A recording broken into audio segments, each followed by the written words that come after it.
El caos rectante. H.P. Lovecraft.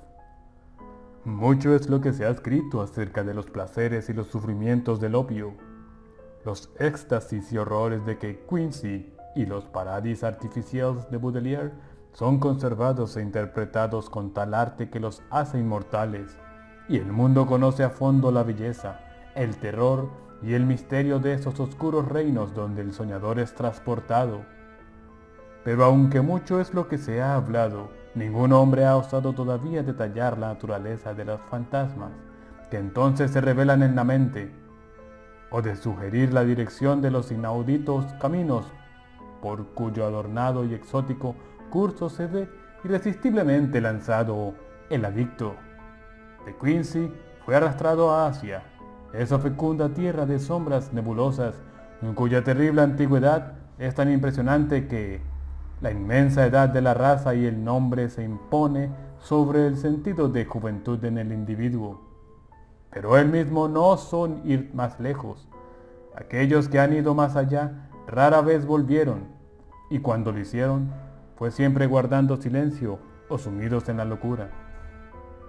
Yo consumí opio en esa ocasión, en el año de la plaga, cuando los doctores trataban de aliviar los sufrimientos que no podían curar. Fue una sobredosis. Mi médico estaba agotado por el horror y los esfuerzos, y verdaderamente viajé muy lejos. Finalmente regresé y viví, pero mis noches se colmaron de extraños recuerdos y nunca más he permitido a un doctor volver a darme opio. Cuando me administraron la droga, el sufrimiento y el martilleo en mi cabeza habían sido insufribles. No me importaba el futuro. Huir, bien mediante curación, inconsciencia o muerte, era cuanto me importaba. Estaba medio delirando, por eso es difícil ubicar el momento exacto de la transición, pero pienso que el efecto debió comenzar poco antes de que las palpitaciones dejaran de ser dolorosas. Como he dicho, fue una sobredosis, por lo cual mis reacciones probablemente distaron mucho de ser normales. La sensación de caída, curiosamente disociada de la idea de gravedad o dirección, fue suprema, aunque había una impresión secundaria de muchedumbres invisibles de número incalculable, multitudes de naturaleza infinitamente diversa, aunque todas más o menos relacionadas conmigo. A veces menguaba la sensación de caída mientras sentía que el universo o las eras se desplomaban ante mí. Mis sufrimientos cesaron repentinamente y comencé a asociar el latido con una fuerza externa más que una interna. También se había detenido la caída, dando paso a una sensación de descanso efímero e inquieto, y cuando escuché con mayor atención, fantaseé con los latidos procedían de un mar inmenso e inescrutable, como si sus siniestras y colosales rompientes laceraran alguna playa desolada tras una tempestad de titánica magnitud. Entonces abrí los ojos. Por un instante, los contornos parecieron confusos, como una imagen totalmente desenfocada, pero gradualmente asimilé mi solitaria presencia en una habitación extraña y hermosa iluminada por multitud de ventanas. No pude hacerme la idea de la exacta naturaleza de la estancia, porque mis sentidos distaban aún de estar ajustados. Pero advertí alfombras y colgaduras multicolores, mesas, sillas, tumbonas y divanes de elaborada factura, y delicados jarrones y ornatos que sugerían lo exótico sin llegar a ser totalmente ajenos. Todo eso percibí, aunque no ocupó mucho tiempo en mi mente. Lenta, pero inexorablemente, arrastrándose sobre mi conciencia e imponiéndose a cualquier otra impresión, llegó un temor vertiginoso a lo desconocido, un miedo tanto mayor cuanto que no podía analizarlo, y que parecía concernir a una furtiva amenaza que se aproximaba. No la muerte, sino algo sin nombre, un ente inusitado, indeciblemente más espantoso y aborrecible.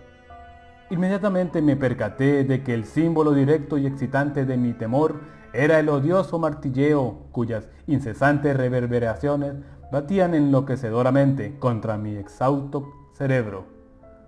Parecía proceder de un punto fuera y abajo del edificio en el que me hallaba, y estar asociado con las más terroríficas imágenes mentales.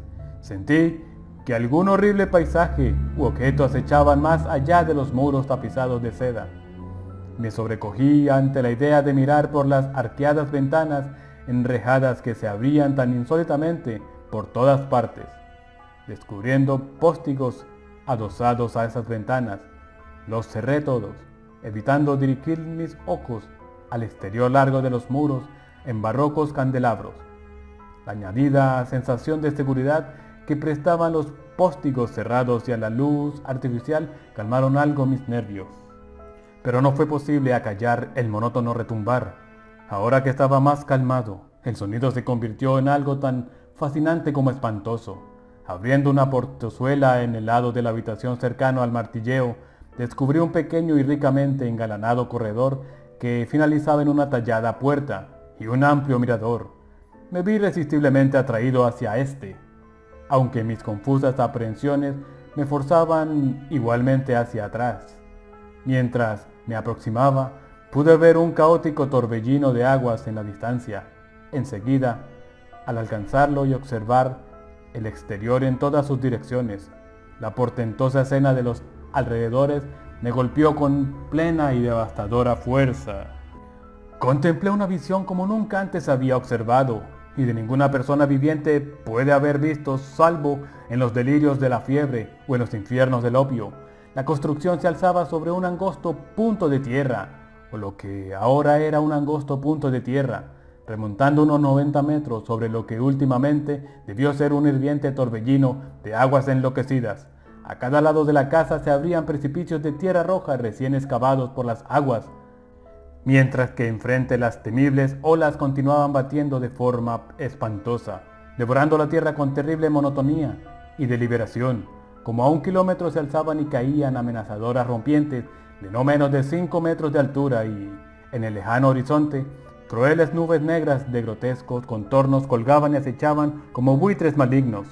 Las olas eran oscuras y purpúreas, casi negras, y arañaban el flexible fango rojo de la orilla, como toscas manos voraces.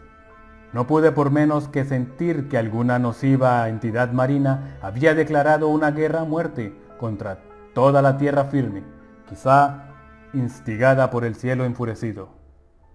Recobrándome al fin del estupor en que ese espectáculo antinatural me había sumido, descubrí que mi actual peligro físico era agudo, aún durante el tiempo en que observaba. La orilla había perdido muchos metros y no estaba lejos el momento en que la casa se derrumbaría socavada en el atroz pozo de las olas embravecidas. Por tanto, me apresuré hacia el lado opuesto del edificio y, encontrando una puerta, la cerré tras de mí con una curiosa llave que colgaba en el interior. Entonces contemplé más la extraña región a mi alrededor y percibí una singular división que parecía existir entre el océano hostil y el firmamento. A cada lado del descollante promontorio imperaban distintas condiciones. A mi izquierda, mirando tierra adentro, había un mar calmo con grandes olas verdes corriendo apaciblemente bajo un sol resplandeciente. Algo en la naturaleza y posición del sol me hicieron estremecer, aunque no pude entonces, como no puedo ahora, decir qué era. A mi derecha también estaba el mar, pero era azul, calmoso y solo ligeramente ondulado, mientras que el cielo sobre él estaba oscurecido y la ribera era más blanca que enrojecida. Ahora volví mi atención a tierra y tuve ocasión de sorprenderme nuevamente, puesto que la vegetación no se parecía nada a cuanto hubiera visto o leído. Aparentemente era tropical o al menos subtropical, una conclusión extraída del intenso calor del aire. Algunas veces pude encontrar una extraña analogía con la flora de mi tierra natal, fantaseando sobre el supuesto de que las plantas y matorrales familiares pudieran asumir dichas formas bajo un radical cambio de clima. Pero las gigantescas y omnipresentes palmeras eran totalmente extranjeras. La casa que acababa de abandonar era muy pequeña, apenas mayor que una cabaña, pero su material era evidentemente mármol, y su arquitectura extraña y sincrética, en una exótica amalgama de formas orientales y occidentales. En las esquinas habían columnas corintias, pero los tejados rojos eran como los de una pagoda china.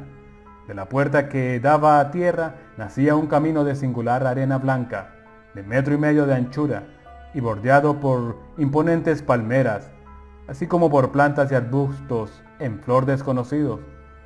Corría hacia el lado del promontorio, donde el mar era azul y la ribera casi blanca. Me sentí impelido al huir por este camino, pero como perseguido por algún espíritu maligno del océano retumbante. Al principio remontaba ligeramente la ribera, luego alcancé una suave cresta.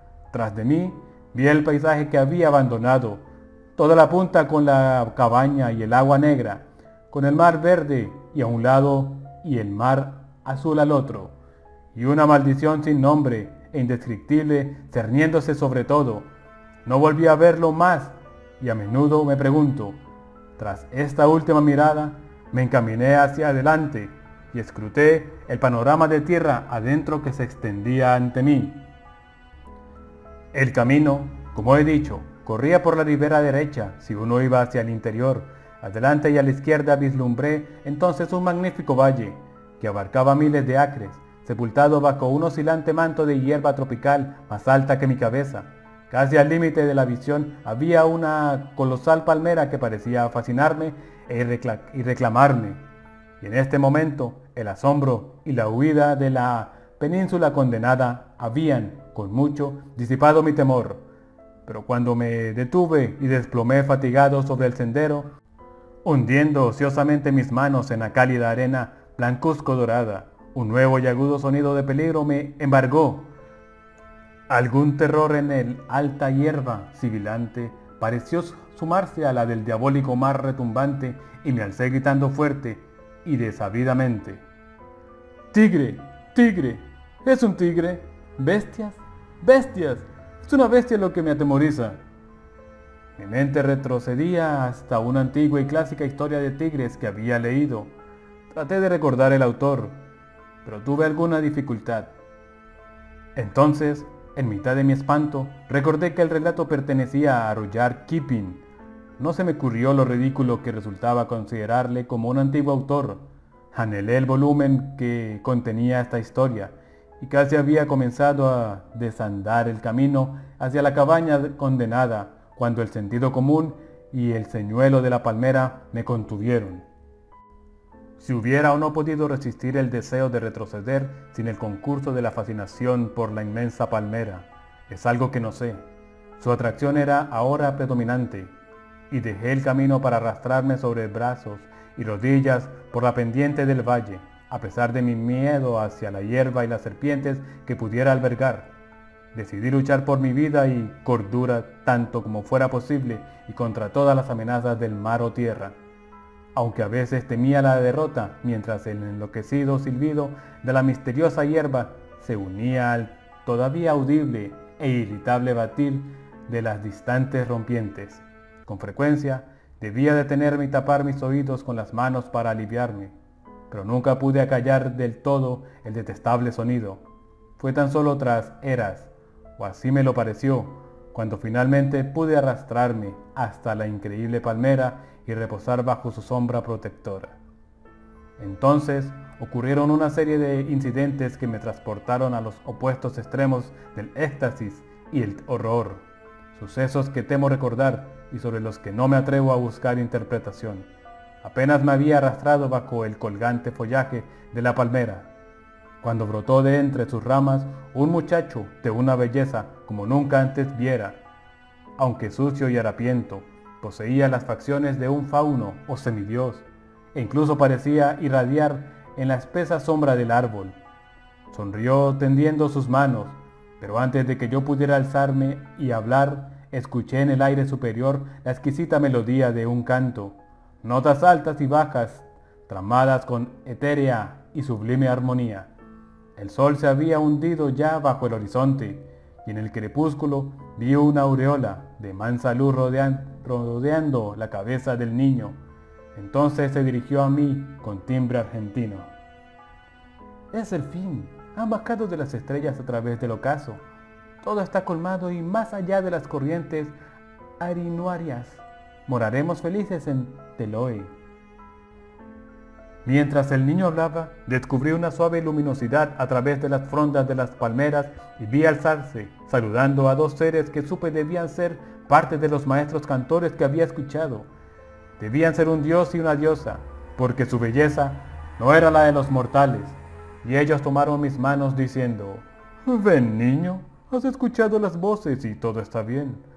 En Teloe, más allá de la Vía Láctea y las corrientes arunarias, existen ciudades de ámbar y calcedonia, y sobre sus cúpulas de múltiples facetas relumbran los reflejos de extrañas y hermosas estrellas.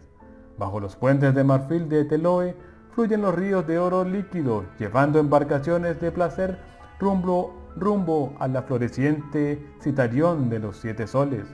Y en Teloe y Citarión no existe sino juventud, belleza y placer, si se escuchan más sonidos que los de las risas, las canciones y el laúd.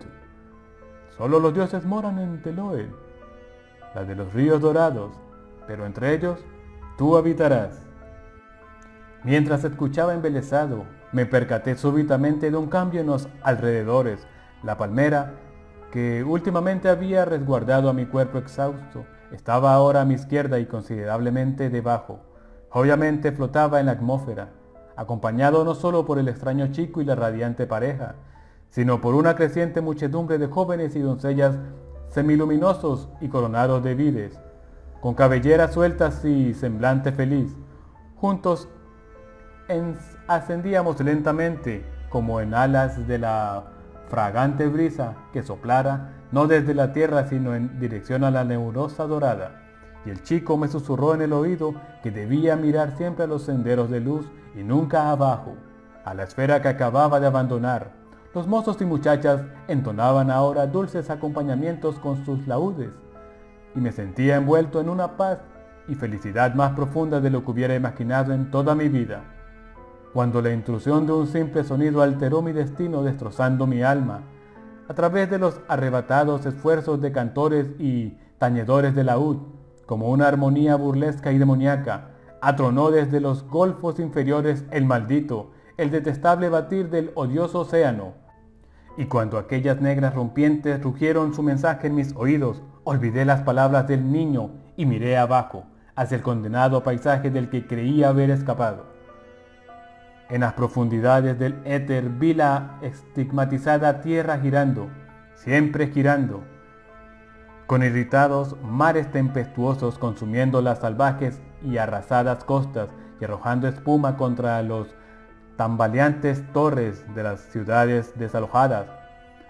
Bajo una espantosa luna centellaban visiones que nunca podré describir, visiones que nunca olvidaré, desiertos de barro cadavérico y junglas de ruina y decadencia donde una vez se extendieron las llanuras y poblaciones de mi tierra natal, y remolinos de océano espumante donde otrora se alzaran los poderosos templos de mis antepasados.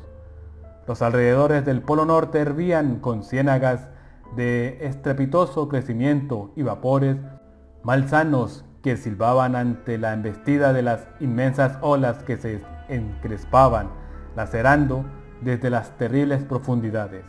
Entonces, un desgarrado aviso cortó la noche, y a través del desierto, de desiertos, apareció una humeante falla. El océano negro aún espumeaba y devoraba, consumiendo el desierto por los 4 costados mientras la brecha del centro se ampliaba y ampliaba. No había otra tierra salvo el desierto, y el océano furioso todavía comía y comía. Solo entonces pensé que incluso el retumbante mar parecía temeroso de algo, atemorizado de los negros dioses de la tierra profunda, que son más grandes que el malvado dios de las aguas. Pero, incluso si era así, no podía volverse atrás, y el desierto había sufrido demasiado bajo aquellas olas de pesadillas para apiadarse ahora. Así, el océano devoró la última tierra y se precipitó en la brecha humeante, cediendo de este modo todo cuanto había conquistado. Fluyó nuevamente desde las tierras recién sumergidas, desvelando muerte y decadencia, y desde su viejo e inmemorial lecho goteó en forma repugnante, revelando secretos ocultos en los años en que el tiempo era joven y los dioses aún no habían nacido. Sobre las olas se alzaron recordados capiteles sepultados bajo las algas. La luna arrojaba pálidos lirios de luz sobre la muerta Londres, y París se levantaba sobre su húmeda tumba para ser santificada con polvo de estrellas. Después, brotaron capiteles y monolitos que estaban cubiertos de algas, pero que no eran recordados, terribles capiteles y monolitos de tierras acerca de las cuales el hombre jamás supo. No había ya retumbar alguno, sino solo el ultraterreno bramido y siseo de las aguas precipitándose en la falla. El humo de esta brecha se había convertido en vapor, ocultando casi el mundo mientras se hacía más y más denso. Chamuscó mi rostro y manos, y cuando miré para ver cómo afectaba a mis compañeros, descubrí que todos habían desaparecido. Entonces, todo terminó bruscamente y no supe más hasta que desperté sobre una cama de convalecencia, cuando la nube de humo procedente del golfo plutónico veló por fin toda mi vista. El firmamento entero chilló mientras una repentina agonía de reverberaciones enloquecidas sacudía el estremecido éter. Sucedió en un relámpago y explosión delirantes, un cegador, ensordecedor holocausto de fuego, humo y trueno que disolvió la pálida luna mientras la arrojaba al vacío. Y cuando el humo clareó y traté de ver la tierra, tan solo pude contemplar, contra el telón de frías y burlonas estrellas, al sol moribundo y a los pálidos y afligidos planetas buscando a su hermana. Fin.